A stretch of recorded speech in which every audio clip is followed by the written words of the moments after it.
Turn heads and bring the hype with a custom hype chain from Lotwin. Perfect for youth sports, fantasy football, or just flexing your pride. Go to Lotwin.com, use the promo code TCCPOD for 10% off your order. That's Lotwin.com, promo code TCCPOD for 10% off. Get your custom hype chain and get hype with Lotwin.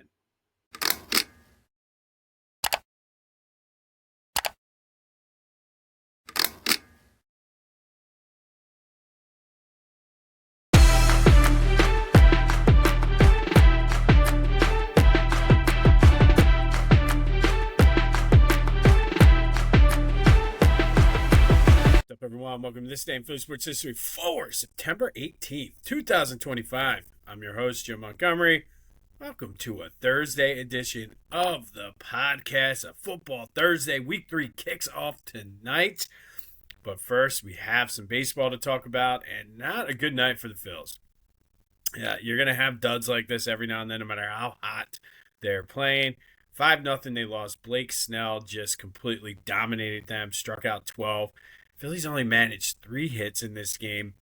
They're probably tired. I don't blame them at all. Much needed day off today, but Jesus Luzardo was not bad. He gave up 4 runs, I believe, over 6 or 7 innings, but the bats just didn't have it. And again, you'll have this every now and then. I don't necessarily think this is cause for concern right now. Phillies still have been red hot, winning 21 of their last 30. Like I said, this is when you want to be playing your best. Magic number still at 4 games. There are 9 games left to play, so it still kind of bodes well. You got the Diamondbacks, you have the Marlins, and then you have the Twins. But a much-needed day off for the Phils as they take 2 of 3 from the Dodgers, win the season series against them. So essentially, they have the tiebreakers. So 4 with 9 to play. Crazy things have happened. I'm not saying that, but I'll take that. It was a good series for the Phillies out in L.A.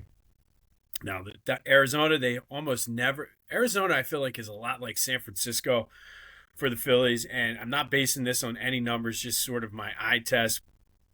I don't feel like they play well in Arizona, so hopefully they can take 2 of 3 from the Diamondbacks and then come home with a magic number of 2 with 6 games left to play. But a much-needed day off today for the Phils. All right, question of the day. I said, is there something special about this team? Now, certainly there was not anything special last night, but 89% of you, yes, there is something special. And I do. I just feel as though there's something that feels different about this team. Very 2008-esque in a way. And I know that's a lofty sort of expectation to put on this team, but kind of done it to themselves. This is kind of the do or die season for the Phils. But thank you to everybody who reached out about the question of the day. There'll be another one here later in the show. And then yesterday's trivia question. Phillies did win that game after being hungover, after celebrating the division win. They've won the division now 13 times. I asked you, what is their record in the first game post winning the division? They're 4-9. Always tough to win after being out celebrating. There were 2 outliers in there I wanted to make sure to mention. First was the 1976 team that won the division. They won it in the first game of a doubleheader. And then the 2007 team won it on the last day. 2007 team won it on the last day of the regular season. So their first game was the NLDS against the Rockies. But there is your trivia question. We'll also have another trivia question coming right up right now. And since there is no Phillies game tonight, I saw this. It might have been a Dodge Stump the Fans. I don't remember for sure, but I think it may have been. But who is the first pitcher to pitch a no-hitter in both leagues? I think there's only been like 5 or 6, so not many. But who was the first pitcher to pitch a no-hitter in both the National League and the American League? Hit me up on the Discord, which is the first link in the description. Back to the Future voice and text line 267-495-8531. Get anything else Philly sports related off your chest. We got a big Eagles game coming up this week as well. And then speaking of the Birds, Dallas Goedert was back at practice. He had a sleeve on his knee. Certainly can help with taking some of the pressure off of Jalen and the receivers. Had a good week one effort against the Cowboys, taking advantage of the middle, which should be there against the Rams, whose linebackers and secondary aren't necessarily as strong as their defensive line. So there should be some opportunities for Dallas. So good to see him practicing yesterday. Tanner McKee also returned to practice. Both these guys were in a limited role. But it's Wednesday, so there's still, or it was Wednesday, so it's still plenty of time. They're relatively healthy, which 2 games into the season, if you look around the league, you can't say that about everyone. So good news on the Eagles injury front, specifically with Dallas Goedert. And don't forget, the Brotherly Birds breakdown drops tonight at 11:59.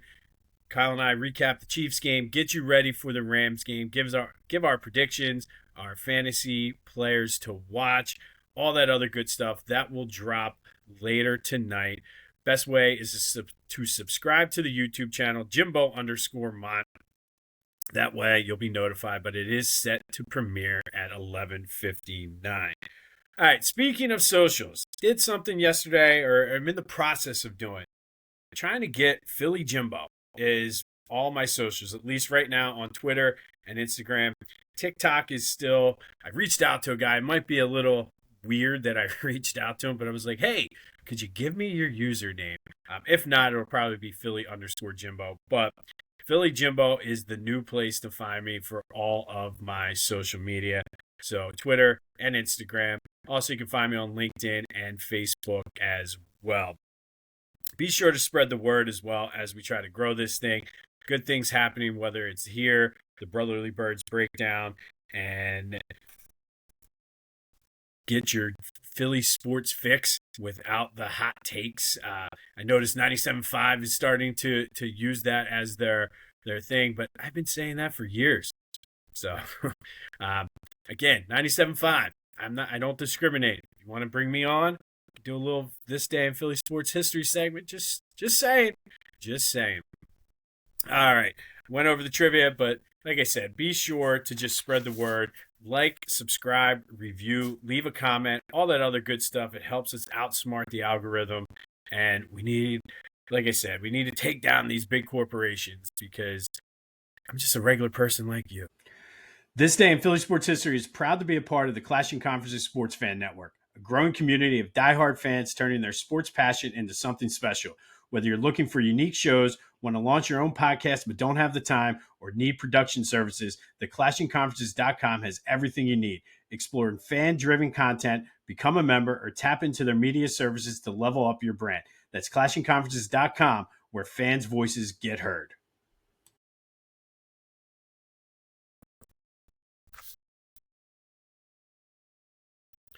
All right, kind of a light day in Philly sports history. Take like the nice easy Thursday here. No Phillies game. I can sit back and watch some NFL. Just relax as we get ready for a huge weekend. Phillies, Diamondbacks, Eagles, Rams. The Union have a big game. So let's take it easy here on a Thursday. But first, let's go back to 1971. And Rick Wise continued his magical season after a shaky start where he gave up 3 runs and 4 hits in the first 2 innings. He shut down the Cubs, retiring a team record 32 consecutive batters. Now, I'm sure you're probably thinking, wait a minute, math, 9 innings, 3 outs per inning, that's only 27. And you would be correct in assuming that. The Phillies chipped away at the Cubs, tied it in the 8th, and then in the bottom of the 12th, who steps up to the plate with a chance to win the game? That would be Rick Wise. He knocked in Willie Montanez for the game-winning walk-off RBI. Rick, on top of retiring 32 consecutive batters, went 3 for 6 at the plate with a double and that game-winning RBI. Pitched a total of 12 innings, struck out 10, gave up 3 runs and 5 hits. Let that sink in. 3 runs, 5 hits in 12 innings pitched. Told you, it was a magical season. He went 17-14 that year with a 2.88 ERA, 155 strikeouts, made the All-Star game. We talked about the no-hitter earlier this year where he hit the 2 home runs. Later that season, he would hit 2 home runs in a game again. Just a great season for Rick Wise, both on the mound and at the plate.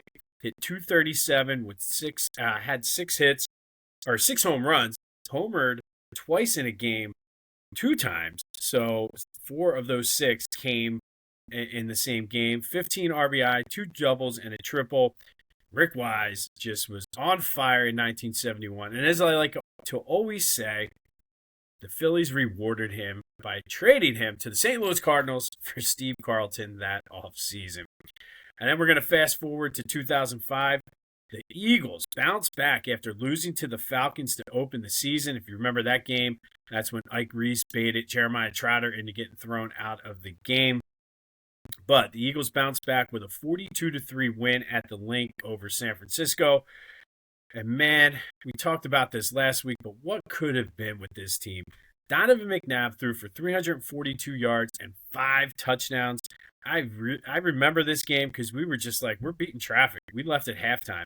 The Eagles were up like, I think 35-0 or something crazy like that at halftime. We're like, beating traffic. See you later. But of those 342 yards and those 5 touchdowns, 2 of them went for 68 and 42 yards to Terrell Owens for touchdowns, who finished with 5 catches for 143 yards and 2 of those in those 2 touchdowns. The defense was the story, though. 3 turnovers, 3 sacks against just a brutally bad San Francisco team. And I think lost in all of that drama in the 2005 season was the fact that those Eagles started off 3-1 before the wheels fell off. So bounced back nicely here with a 42-3 win over the 49ers at the Link. Donovan had himself a fantasy day, 342 yards and 5 touchdowns, including 2 to Terrell Owens. And again, whenever I think about that team and those 2 guys, it's always what could have been if they could have just figured it out, if they could have just got along. But we all know how it worked out for the Eagles. All right, and then finally, in 2021, Phillies beat the Mets 5-3. Gene Segura hit 2 solo shots. Aaron Nola struck out 9 as the Phillies moved within a half a game of the Braves. I remember, really, we were all getting so hyped. Like, we were looking forward to it. We still had a 3-game series against the Braves. I was down in Florida, staying at a hotel with a Braves fan during that series. So we were obviously talking trash back and forth. It was a lot of fun.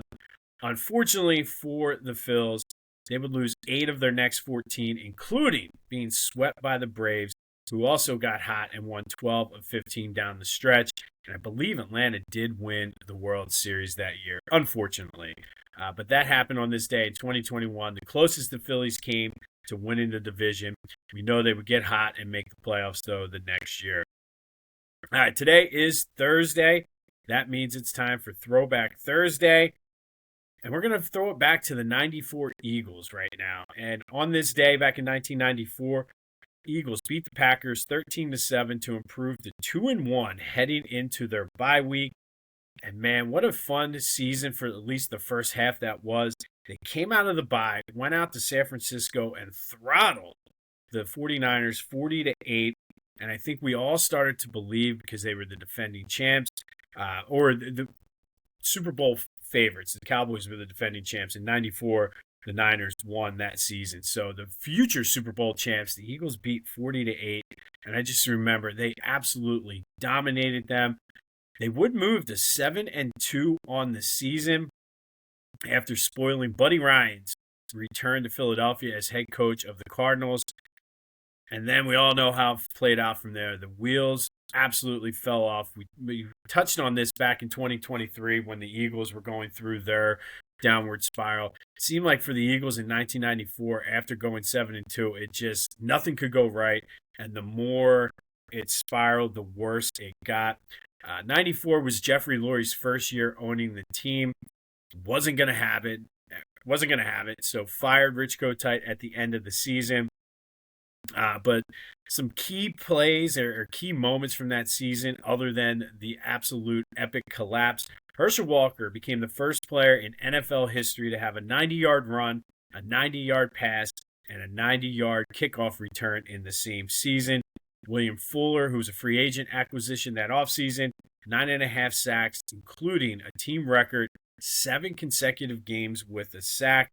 But again, this season will always be remembered for that 7-game losing streak to end the season after starting off 7-2. And really, we were believing. We were believing that maybe this is the year that Randall puts it all together. And he had a solid year at 94. It's just they just got unlucky and just could not find a way to win. But this would lead to the Ray Rhodes era. They'd bounce back in 95, make the playoffs again in 96, and then fall off the face of the earth, leading to Andy Reid. But the 1994 team is today's Throwback Thursday, brought to you by Philly Goat. Go to phillygoat.com. Use the promo code Jim Montgomery to get 10% off your order. They got you covered for all your Philly sports apparel needs. Go check it out. They're always coming out with new shirts. They got all kinds of great shirts to get you ready for Phillies postseason. They got you ready for Eagles season. Flyers and Sixers are kicking off soon. So go to Philly Goat and use that promo code Jim Montgomery to take 10% off of your order. And I probably shouldn't say this, but I'm sure you probably know it. But if you don't, if you're interested in Phillies postseason tickets, go to their website. You can sign up for the lottery if you don't have season tickets. And a quick little programming note, or not programming, but housekeeping, whatever you want to say. I do have 2 single tickets to the game on Sunday against the Rams. I'll sell them to you for face value, which is $178. Hit me up if you're looking to at least get in the stadium. But they are single. They're in our group. But the way the other tickets were sold, I just have 2 tickets, random single seat tickets. So if you're interested, $178 face value. And just hit me up on any of my socials or DM me or something, and we can work something out. That way, if you get them from me, you don't have to go to Ticketmaster and pay the ridiculous fees. We'll cut out the middleman and just do it mano a mano. All right, and then finally today, our underrated and underappreciated Philly sports athlete is Placido Polanco. Placido had 2 stints in Philly. Originally came as part of the Scott Rowland trade with the Cardinals. It was a solid addition to that team at second base. He always hit around the high 200s, or high 280s, low 290s. Was great on defense. A little bit of power that he developed once he came to the Phillies. He wasn't like a 30 home run a season hitter, but he did have some pop. But then eventually was traded away from the Phillies in order to allow Chase Utley to play second base every day. And then he went on, became an all-star with the Tigers, came back to the Phillies in the 2009 offseason, replacing Pedro Feliz at third base. He was a little bit older, so there near the end, his numbers started to decline, but still was a solid piece of that 2009, 10, and 11 teams that the Phillies put together. Was solid on defense, made an all-star game with the Phils, won a Gold Glove with the Phils in 2011, and then left via free agency after that. But a lot of times, everybody talks about Raul Bañez and his impact on that team, but I think Placido Polanco was certainly an upgrade. Nothing against Pedro Feliz, who played big parts in that 2008 season, but certainly was an upgrade at third base over Pedro Feliz. And the first part of his stint with the Phillies was during those frustrating Larry Bowa years. But 7 years in Philly, hit 289, 51 homers, 127 doubles, but provided some steady defense both at second base and third base. And truthfully, he's the guy that allowed Chase Utley to become an everyday player. So Placido Polanco is our underrated, underappreciated, oftentimes forgotten Philly sports athlete of the day. Don't forget to hit me up if you're looking for 2 Eagles tickets.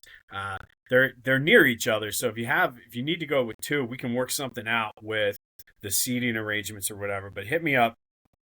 I'd rather give them to somebody out there listening, so we don't have to pay the fees. But hit me up if you're interested in going. 94 Eagles were our Throwback Thursday team of the day. 2021. Phillies move within a half a game of the Braves for first place after beating the Mets 5-3, thanks to 2 Gene Segura solo shots on this day back in 2005. Eagles bounced back to go to 1-1, throttling the San Francisco 49ers 42-3. Donovan with 5 touchdown passes, including 2 to Terrell Owens, and Rick Wise continued his magical 1971 season on this day. retiring 32 consecutive Cubs to set a team record, as well as knocking in the game-winning RBI. I can't forget about Rick Wise. He was just, teams weren't that good, so he was like, you know what? I'll just do it myself, Joe Boo. All right, tomorrow we'll have preview of the Phillies Diamondbacks. It's a football feel-good Friday. We'll talk a little Eagles, but if you want more Eagles-Rams coverage, go check out the Brotherly Birds breakdown, which drops tonight at 11:59. We'll get you ready, recap the Chiefs, and take a look ahead at the Rams, give you our picks, break it down, our three keys, and all that other good stuff. This has been This Day in Philly Sports History for September 18th, 2025. My name is Jim Montgomery. Go have yourselves a Thursday, and until next time, I'll see you when I see you.